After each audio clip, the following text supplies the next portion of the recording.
নমস্কাৰ, এই মুহূৰ্তত আহিছে সন্ধিয়াৰ কিবা এটা গুৰুত্বপূৰ্ণ খবৰ আৰু এনেধৰণৰ খবৰসমূহ নিতৌ চাবলৈ চেনেলটো ছাবস্ক্ৰাইব কৰি ভিডিঅ'টো এটা লাইক কৰি দিব লৈছোঁ। আজি সন্ধিয়াৰ প্ৰথমটো খবৰ অসম বিধানসভাৰ কেবিনেটত অৰ্থাৎ অসম চৰকাৰ কেবিনেটত অসমৰ হিমন্ত বিশ্ব শৰ্মা 2.0 কেবিনেটত চান্স পাইছে, সুযোগ পাইছে 12গৰাকীকৈ বিধায়কে মন্ত্ৰিত্বৰ চান্স পাইছে, সুযোগ পাইছে। বিধায়কগৰাকী হৈছে 12গৰাকীৰ নামবোৰ হৈছে ক্ৰমে আশ্বানী ৰায় চৰকাৰ, অশোক সিংগাল, বিমল বৰুৱা, বিশ্বজিৎ দৈমাৰী, জয়ন্ত বৰুৱাকে ধৰি কৌশিক ৰায়, কলিয়া বৰৰ বিধায়ক কেশৱ মহন্তকে ধৰি কিষেন্দ্ৰ পাল, নীলিমা দেৱী, পীযুষ হাজৰিকা আৰু ডক্টৰ ৰণোজ পেগু, সুশান্ত বৰগোহাঁইকে ধৰি এইসকলে 12জন মন্ত্ৰীয়ে স্থান পাইছে। তেখেতসকলে কাইলৈ দিনটো অৰ্থাৎ 5 জুনত তেখেতসকলে মন্ত্ৰীৰ শপত গ্ৰহণ ল'ব তেখেতসকলে। হিমন্ত বিশ্ব শৰ্মাৰ অধীনত তেখেতসকলে সততাৰে কাম কৰিব বুলি মন্তব্য কৰিছে তেখেতসকলে। এতিয়া হিমন্ত বিশ্ব শৰ্মাক ধন্যবাদ জ্ঞাপন কৰিছে যে তেখেতসকলক মন্ত্ৰিত্বৰ পদ সুযোগ দিয়াৰ বাবে। পীযুষ হাজৰিকা ধৰি আগতে আছিল সুশান্ত বৰগোহাঁই, নীলিমা দেৱীয়ে তেখেতসকলে হিমন্ত বিশ্ব শৰ্মাক ধন্যবাদ জ্ঞাপন কৰিছে কিয়নো তেখেতসকলক সুযোগ দিছে মন্ত্ৰিত্বৰ। দিবলৈ অন্য এটা গুৰুত্বপূৰ্ণ খবৰ, ভাৰত বাংলাদেশৰ সীমান্তত BSFৰ গুলীত আহত হৈছে দুজন বাংলাদেশী লোকৰ আহত হৈছে দুজন বাংলাদেশী। পশ্চিমবংগৰ বসন্তপুৰৰ সীমান্তৰে পাৰ হৈ পলায়নৰ সময়ত আঘাতপ্ৰাপ্ত হৈছে। 6 মাহ পূৰ্বে তামিলনাডুৰ মিস্ত্ৰী কাম কৰাৰ বাবে আহিছিল দুজন লোক। ভাৰতলৈ আহিছিল দুই বাংলাদেশী ভাৰতীয় BSFে গুলীয়াই আহত কৰিছে বুলি বৰ্তমানলৈকে জানিব পৰা গৈছে। তেখেতসকলে তামিলনাডুত মিস্ত্ৰী কাম কৰিবলৈ আহিছিল বুলি জানিব পৰা গৈছে। আটক কৰা হোৱাৰ ভয়ত সীমান্ত পাৰ হৈ বাংলাদেশলৈ যোৱাৰ বাবে চলাইছিল চেষ্টা। তেতিয়াই আৰক্ষীয়ে গুলী চলাইছিল, BSFে গুলী চলাইছিল। কান্দিনী নন্দী সাদৰী বাংলাদেশলৈ উভতি যোৱাৰ বাবে চেষ্টা চলাইছিল দুয়োগৰাকীয়ে। আতৰক্ষী চিকিৎসাধীন হৈ আছে তেখেতসকলে বৰ্তমানলৈকে আহত বাংলাদেশী দুজন। আনহাতে বুধবাৰে 11জন বাংলাদেশীক পশ্চিমবংগৰ সীমান্তৰে ঘূৰাই পঠাইছিল। দিবলৈ অন্য এটা খবৰ, ৰোহন আনন্দ, অভিষেক আৰু প্ৰিন্স নামৰ 3জনক গ্ৰেপ্তাৰ কৰা হৈছে খানচাৰৰ ইনষ্টিটিউট আক্ৰমণৰ ঘটনাৰ পিছত তেখেতসকলক সন্দেহ কৰা ৰোহন আনন্দ, অভিষেক আৰু প্ৰিন্স গৌৰৱ নামৰ 3জন লোকক গ্ৰেপ্তাৰ কৰা হৈছে বৰ্তমান। ইয়াৰে ৰোহন আনন্দ জ্ঞানবিন্দু GFS একাডেমীৰ সঞ্চালক। বৰ্তমান তেখেতসকলে এজন সঞ্চালক হয় জ্ঞানবিন্দু GFS একাডেমীৰ। এজন শিক্ষক হৈ পেলাইও তেখেতসকলে এই ধৰণৰ ঘটনা সংঘটিত হৈছে। এনেধৰণৰ অপৰাধীক কেনেধৰণে শাস্তি দিব লাগে আপুনি কমেণ্ট বক্সৰ জৰিয়তে জনাওক। আৰক্ষীৰ প্ৰাথমিক তদন্ত অনুসৰি এই আক্ৰমণকাৰীৰ মূল কাৰণ আছিল ব্যৱসায়িক প্ৰতিযোগিতা আৰু আধিপত্য বিস্তাৰ যুঁজ। অলপতে বিহাৰ আৰক্ষী নিযুক্তিৰ পৰীক্ষাৰ খান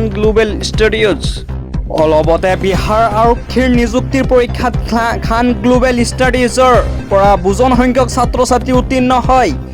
ইয়াক উদযাপন কৰিবলৈ খানচাৰৰ প্ৰতিষ্ঠানত এক সন্মান জনোৱা অনুষ্ঠানৰ আয়োজন কৰা হৈছিল। অভিযোগ অনুসৰি এই সফলতাত ঈৰ্ষান্বিত হৈ প্ৰতিদ্বন্দ্বী প্ৰতিষ্ঠান জ্ঞানবিন্দু GFS একাডেমীৰ পৰিচালক ৰোহন আনন্দই 15 তথা 15ৰ পৰা 20জনীয়া এটা দল পঠাই আক্ৰমণ সংঘটিত কৰিছিল। এজন সঞ্চালক হৈ পেলাই এজন শিক্ষক হৈ পেলাই এনেধৰণৰ কাণ্ড সংঘটিত কৰিছিল। এনেধৰণৰ অপৰাধীক কেনেধৰণৰ শাস্তি প্ৰদান কৰিব লাগে আপোনালোকে কমেণ্ট বক্সৰ জৰিয়তে জনাওক। দিবলৈ অন্য এটা গুৰুত্বপূৰ্ণ খবৰ হৈছে সিদ্ধাৰ্থ শৰ্মাৰ জামিনৰ আজি আছিল শুনানি। আজি গ্ৰহণ নকৰিলে গুৱাহাটী উচ্চ ন্যায়ালয়ে। পূৰ্বে ফাষ্টক আদালতে তেখেতৰ জামিনৰ শুনানিবোৰ নাকচ কৰিছিল। এতিয়া গুৱাহাটী উচ্চ ন্যায়ালয়ে তেখেতসকলক শুনানি নাকচ কৰিছে। ন্যায়াধীশ পাৰ্থিৱজ্যোতি শইকীয়াৰ আদালতে অন্য বিচাৰপীঠ হস্তান্তৰ কৰা হৈছে।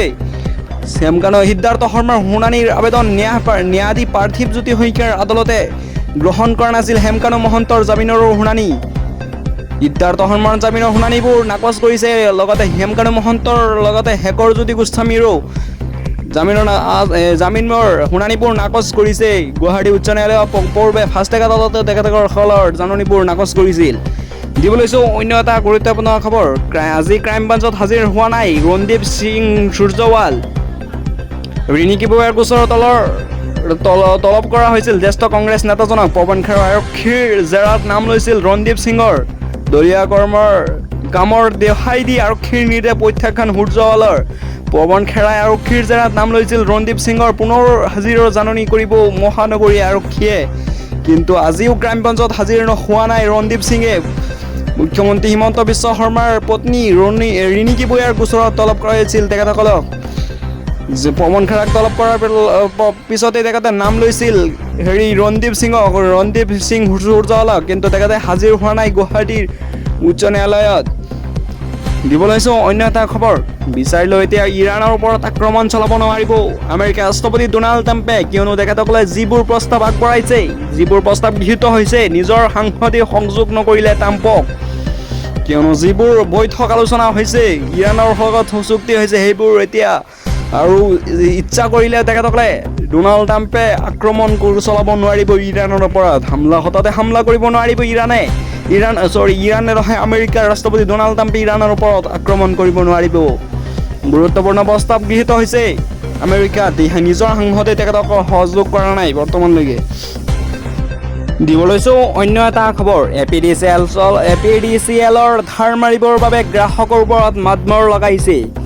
এতিয়া PPPA নামৰ কোম্পানীক 216 কোটি টকা দিবলৈ আহিছে APDCLে। এই ধন গ্ৰাহকৰ পৰা উঠাবলৈ প্ৰতি ইউনিটত 16ৰ পৰা 28 পইচালৈকে বিদ্যুৎ মাচুলৰ বৃদ্ধি কৰিছে APDCLে।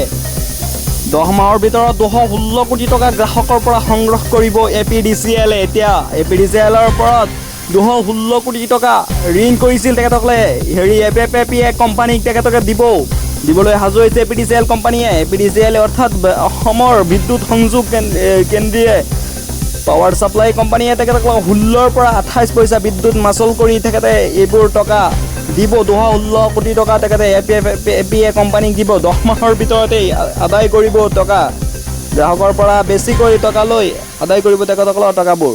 অন্য এটা খবৰ। বেকাঙুলিৰ ৰাজনীতিত গিউ খাব বিজেপিয়ে। NDTVৰ বাতৰি অনুসৰি তৃণমূল কংগ্ৰেছৰ 20 গৰাকী সাংসদ বিজেপিৰ ওচৰ চাপিছে। চৰ্তহীনভাৱে গেৰুৱা হোৱাৰ প্ৰস্তুতি তেওঁলোকৰ।